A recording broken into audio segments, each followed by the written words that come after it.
On November 15, 1959, just before midnight, 4 bodies were discovered inside the Clutter family home in Holcomb, Kansas. The victims were Josiah, the father, his wife, Bonnie, their daughter Eve, and the family's handyman, Paul. Tonight we are going to be discussing the murder of the entire Clutter family, an infamous case that inspired Truman Capote's In Cold Blood. On November 14, 1959, Josiah and Bonnie Clutter were celebrating their 14th wedding anniversary. He had been living in a trailer on the property while he worked, and was known as a friendly man who got along well with the Clutter family. That night, after the couple left, he watched TV with the kids until about 9 p.m., at which point he went to bed. He then shot her father, Josiah, and her mother, Bonnie, who had both been sleeping in the bed. The intruder was said to have ransacked the house, taking jewelry, money, and other valuables before leaving. Before he left, though, he went back into the bedroom to find Paul Jarrow sleeping there. Apparently believing that he was one of the Clutters, he also shot and killed the family handyman. Then he fled the scene.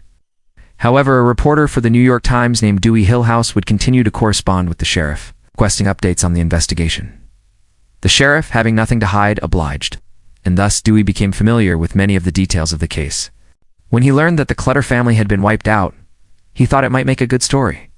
So he wrote an article about the murders and sent it to his editor. It was published on December 19, 1959, and even 60 years later, we may never know who really did it.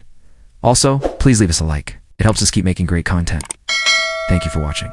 Perhaps we will never know because the person responsible took the secret to their grave. Or perhaps we will never know because Truman Capote made the whole thing up to sell books. Eve stayed up later, watching TV or listening to music with her father's gun by her side, according to her brother. He traveled to Holcomb to meet with the Clutter family's friends and neighbors, gathering information for what would eventually become his book, In Cold Blood. Everyone wants to know who did it and why. Despite all the attention the case received, nobody was ever charged with the crimes. One theory is that Perry Smith, a drifter who had recently met the Clutter family while traveling through Kansas, killed them. Smith matched the description of the burglar that Yvette Clutter had given to the police. He was a violent criminal who had been convicted of multiple felonies in the past. However, an alibi places him in Las Vegas at the time of the murders. Another suspect was a man named Dick Hickok. Hickok was a known burglar who had served time in prison for raping a maid at gunpoint. His criminal record, combined with the fact that he was known to have stolen guns, made him a likely candidate for the killings.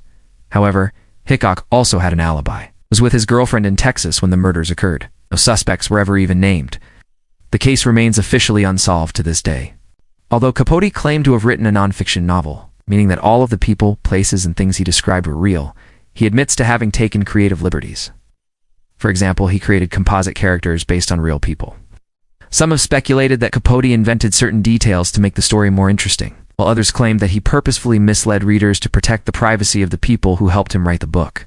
At first, he assumed that Mr. Clutter was burning trash, but when he saw more smoke coming from the chimney, he became concerned. As the day wore on, he continued to watch the smoke. When it was still there at 5 o'clock, he decided to investigate further. Around the same time, another neighbor, Helen Fox, was driving past the Clutter house and saw the same thing, smoke rising from the chimney. She too assumed something was wrong and called the sheriff. She used the gun often when she was alone, but it was always kept locked away. It was one of the most brutal scenes the officers had ever seen. What motive could there be for killing an entire family, including a teenager and a disabled veteran? The police immediately began searching for leads. They questioned neighbors and friends of the family, but no one had any solid information. Some neighbors reported seeing strangers driving around the area in the days leading up to the murders. But when the police brought them in for questioning, they were released without charge. Mrs. Clutter was found lying in the closet of the family's bedroom.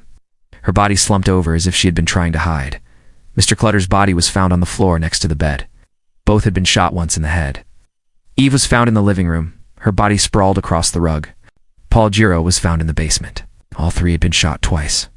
The couple had gone out for dinner to Garden City, which was about 35 miles from their farm in Holcomb, a small town in the middle of the Kansas prairie. They left their 2 teenage children, Eve and their son Joe, at home. This is one of the most famous and disturbing American crime stories ever told. Let's get right into it. Each of them had been shot in the head at close range with a .22 caliber firearm. Their killer was never caught. She took a gun and went out to the barn to shoot some mice. But when she returned to the house, she found a burglar in the kitchen. According to her testimony, the intruder was wearing a blue shirt and a black mask.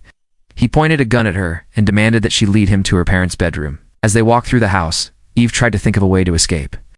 She knew her father kept a rifle by the bed, so as she led the burglar toward their bedroom, she began to formulate a plan.